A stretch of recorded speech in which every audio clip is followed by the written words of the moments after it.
ये सिर्फ एक टेम्पल नहीं, ये जगह 17 बार तोड़ी गई, फिर भी हर बार वापस बनी। आज मैं आपको ले जा रहा हूँ सोमनाथ, जहाँ हिस्ट्री, स्पिरिचुअलिटी और एनर्जी एक साथ मिलती है। आज इसी व्लॉग में हम दो नई जगह और एक्सप्लोर करेंगे, जो कि है त्रिवेणी संगम एंड दूसरा है हमारा Banganga. Hello friends and welcome back to my channel. हमारा आज द्वारका का सफ़र ख़त्म हो रहा है। सो अब हम चलते हैं अपनी नेक्स्ट डेस्टिनेशन, जो कि है सोमनाथ। द्वारका से सोमनाथ कम से कम हमें 5 से 6 घंटे लगे हैं, क्योंकि 250 किलोमीटर्स है यहाँ से। सो वहाँ पे जाके देखते हैं हमारा कैसा रहने वाला है, एंड काफ़ी सारी चीज़ें आप देखेंगे इस ब्लॉग के अंदर। सो ब्लॉग के साथ बने रहें। अब हमारा द्वारका से सोमनाथ का सफ़र शुरू हो चुका है। अगर आप बजट फ्रेंडली ऑप्शन देख रहे हैं तो आप बस भी ले सकते हैं, जो कि आपको 200 से 1000 के बीच पड़ेगी, डिपेंडिंग ऑन आप एसी ले रहे हैं या non AC. Second best option है ट्रेन का। उसके अंदर आप वेरावल स्टेशन पे उतरते हैं और ticket price approximately 150 to 800 rupees रहती है। एंड अगर आप बात करें टैक्सी की तो आपको उसकी लगभग कॉस्ट पड़ेगी 3000 से 5000 रुपये। हम पहुंच चुके हैं अपने होटल सोमनाथ में। अगर आप भी यहाँ पे आ रहे हैं तो आपके दिमाग में ये क्वेश्चन ज़रूर होगा कि कितनी कॉस्ट पड़ेगी। तो यहाँ पे हर टाइप के ऑप्शंस आपको मिल जाएंगे। अगर आप बजट फ्रेंडली ऑप्शन देख रहे हैं तो 800 से 1500 में आपको पर नाइट के हिसाब से रूम मिल जाएगा। अगर आप मिड रेंज होटल देखते हैं 3 स्टार, तो आपको 4000 पर नाइट के बीच में मिल जाता है। अगर आप लग्जरी स्टे देख रहे हैं तो 5000 प्लस। मेरा होटल जो था वो मेरे को अप्रॉक्सीमेटली 6000 रुपीज़ का पड़ा था।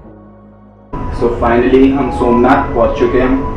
अभी जस्ट होटल में चेक इन करा है एंड फटाफट से तैयार होते हैं, क्योंकि अभी हमें थोड़ी देर में निकलना है सोमनाथ जी के दर्शन करने के लिए। So stay tune. अब सीधा हम मिलेंगे मंदिर पे। सो मिलते हैं।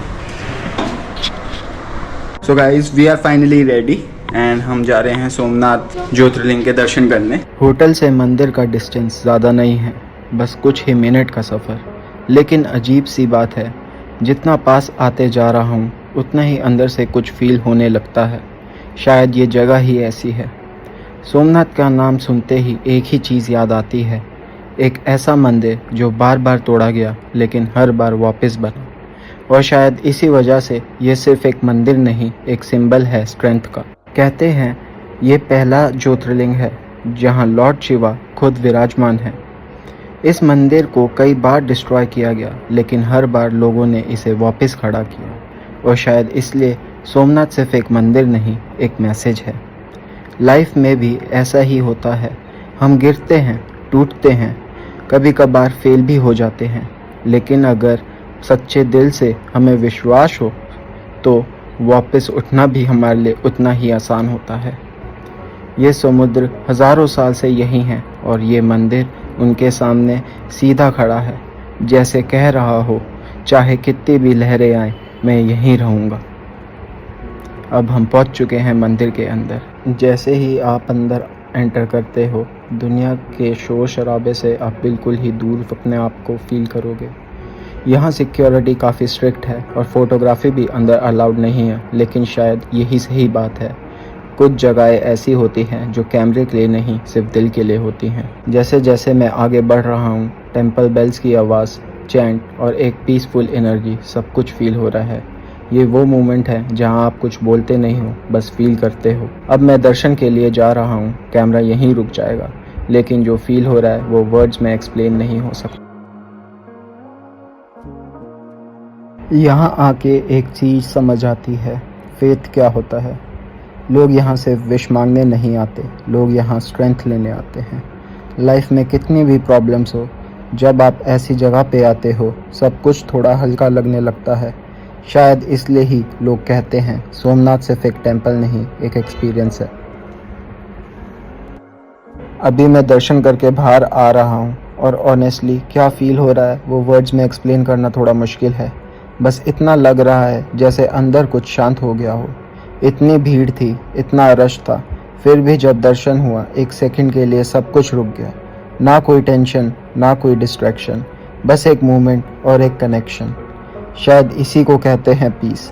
हम लोग रोज़ लाइफ में इतना भागते रहते हैं, लेकिन ऐसी मोमेंट ही हमें याद दिलाता है कि हम एक्चुअली क्या ढूंढ रहे हैं। मैं यहाँ विश मांगने नहीं आया था, मैं बस फील करने आया था। और ऑनेस्टली जो फील हुआ वो एक्सपेक्टेशन से ज़्यादा है। सोमनाथ सिर्फ एक टेम्पल नहीं है, एक रिमाइंडर है कि लाइफ में चाहे कितनी बार गिर जाओ, अगर फेथ स्ट्रांग है तो वापस उठ सकते हो। ये समुद्र, ये मंदिर दोनों एक चीज़ सिखाती हैं। लहरें आएंगी, चैलेंजेस आएंगे, लेकिन अगर आप स्ट्रांग खड़े हो तो कुछ भी आपको तोड़ नहीं सकता। आज का ये एक्सपीरियंस सिर्फ एक विज़िट नहीं था, ये एक फीलिंग थी जो शायद मैं कभी भूल नहीं पाऊँगा। सोमनाथ आके एक बात समझ आती है, फेथ सिर्फ मांगने के लिए नहीं होता, फेथ हमें स्ट्रांग बनाने के लिए होता है। कुछ जगहें ऐसी होती हैं जहां आप आंसर लेने नहीं, खुद को समझने जाते हो, और सोमनाथ वही एक जगह है। Hello friends and welcome back to my channel. अभी हम सुबह उठ चुके हैं। कल हमारे बहुत अच्छे दर्शन हुए थे सोमनाथ जी के। अब हम जा रहे हैं अपना बीच पे एंड थोड़ी देर बीच पे एंजॉय करने के बाद हम फिर यहाँ से निकलेंगे गेर के लिए।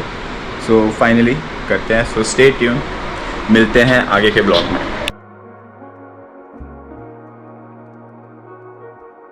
अब मैं पहुंच चुका हूं सोमनाथ के इस बहुत ही सुंदर बीच पे, और अभी हम यहां पे एंट्री ले रहे हैं।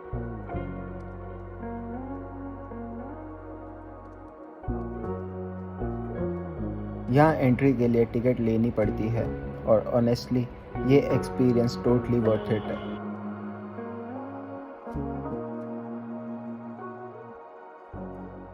जैसे जैसे आप अंदर जाते हो, एक अलग ही पीसफुल वाइब फील होने लगती है। रास्ते में छोटी सी मार्केट भी है जहां आप लोकल चीज़ें, स्नैक्स मिल जाते हैं।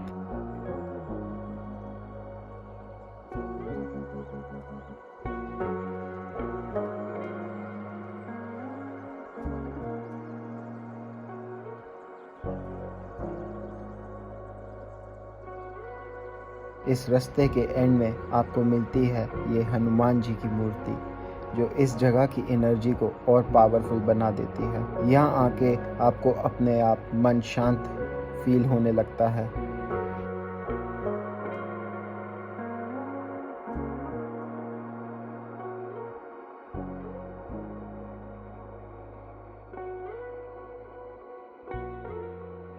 फाइनली ये रहा सोमनाथ का बहुत ही सुंदर बीच। सनराइज़ के टाइम इसका व्यू बहुत ही सुंदर लगता है। यहाँ आपको कैमल राइड भी मिल जाती है, जो एक्सपीरियंस को और यूनिक बना देती है। इन लहरों की आवाज़ बहुत ही ज़्यादा कामिंग है, जैसे सारी की सारी टेंशन ख़त्म हो गई हो। अगर आप सोमनाथ आओ तो इस बीच को डेफिनेटली विज़िट करना। ये सिर्फ एक जगह नहीं, एक फीलिंग है।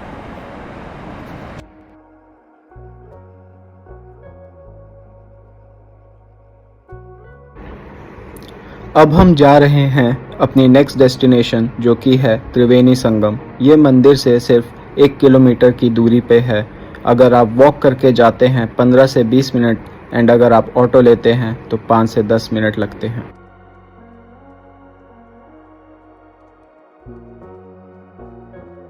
सुबह के इस पवित्र वक्त में सोमनाथ का त्रिवेणी संगम एक अलग ही शांति देता है।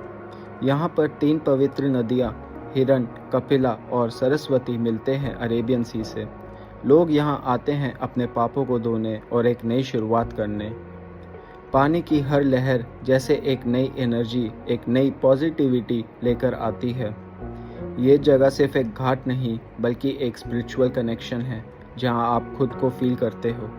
अगर आप सोमनाथ आओ तो त्रिवेणी संगम ज़रूर आना, क्योंकि यहाँ आके मन सच में शांत हो जाता है।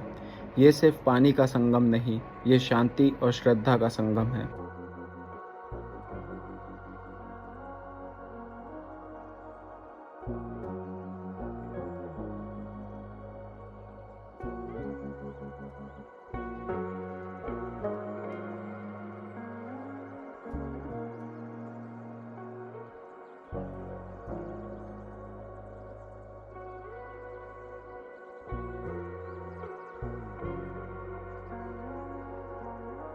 अब हम जा रहे हैं बाणगंगा। सुबह के इस वक्त बाणगंगा की ये जगह एक अलग ही सुकून देती है। सोमनाथ के पास लोकेटेड ये पवित्र स्थल अपनी शांति और स्पिरिचुअल एनर्जी के लिए जाना जाता है। यहाँ लोग सिर्फ दर्शन के लिए नहीं आते, बल्कि अपने मन को शांत करने के लिए आते हैं। पानी की हर हल्की लहर जैसे आपके शरीर की टेंशन को धीरे धीरे दूर कर रही हो। ये जगह आपको रुकने, सोचने और खुद से जुड़ने का एक मौका देती है। अगर आप सोमनाथ आओ तो बाणगंगा ज़रूर आना, क्योंकि यह सिर्फ एक जगह नहीं, एक फीलिंग है। पीस यहाँ मिलता नहीं, यहाँ फील होता है। अगर आपको मेरा आज का व्लॉग पसंद आया तो प्लीज़ लाइक एंड सब्सक्राइब ज़रूर करिएगा।